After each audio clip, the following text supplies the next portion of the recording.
babikoze ku bushake bwanyu. Rero ntekereza ko ubwo bushake buzabaraga kugira ngo amerere inteko yatanze uburenganzira, aho uwaje iyo ubwumvikane bubuze urugo rurasenya, urugo ruzaba amakimbirane. Ntekereza ko iyo umugore n'umugabo batumvikanye batakabaye bagikora, ahubwo bagisubika kugeza igihe bagereye kuri rwa rwego rw'imyumvire imwe mwebwe mugamije. Mu nshingano z'abashakanye harimo kwizera.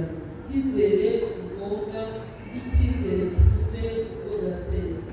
Twese rero icyizere yagiriye mugenzi we akamenya ko babana, icyizere cyakabaye gikomeza buri wese agaharanira kudakora amakosa yatuma mugenzi we amutakaza icyizere.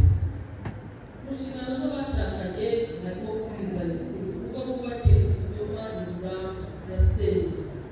Ukuri rero ni ngombwa, iyo uri kuze nanone urugo rubamo amakimbirane, kandi urugo rurimo amakimbirane rugasenyuka, ntabwo rushobora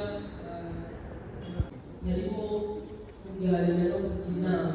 Urugo rutaganiriye, urugo rutagira inama, umugabo akoze ibyo ashaka, umugore agakora ibyo ashaka, batandukanye batabiganiriyeho, urugo rurasenyuka. Kuganira rero ni ngombwa, kugira inama ni ingenzi, no kumvikana ibyo kuranga. Uburyo bwa kabiri bw'amatungo mu bantu ni amasezerano abashyingiranywe bagirana, kumvikana mbere yo gushyingirwa kugeza umutungo bafite, hanyuma yabishoboye abaruwe akagerageza kugeza mu bwabo bw'irangamimerere. Noneho umutungo mwagaragaje ko mufite ababiri cyangwa se k'ibikamaro, iyo ugena kugira ngo bihere twebwe urugo rwawe natanze wese ugaseke ufite, hanyuma imitungo mubonye ko gushyingirwayo bivuga ko bwa butungo bijyanye icumbi.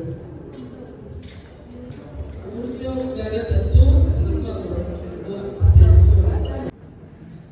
Yewe niyo nshuti ya Nipe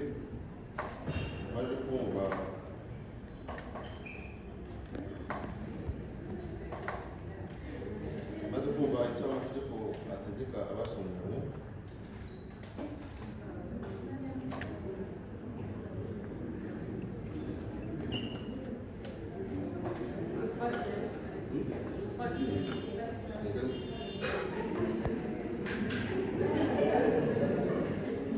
Yewe niyo nshuti ya Nipe maze kumva icyo amategeko ategeka abashyingiranywe, nemeye ntagahato ko wowe umukozi Shebusa umbera umugore, tukazabana uko twakwiyemeje kandi dukurikije uko amategeko ya Repubulika y'u Rwanda abiteganya.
Bagiri imbere yanjye mu ruhame rwa benshi, kijye kandi kubasha guhabwa n'amategeko, bemeje ko kuva Sebatunzi Lawrence Bigazo na Umuhoza Aline, Niyonshuti Yannick na Umuhoza Shebusa, Manzi Eric na Mukasekuru Marie Rose bashyingiranwe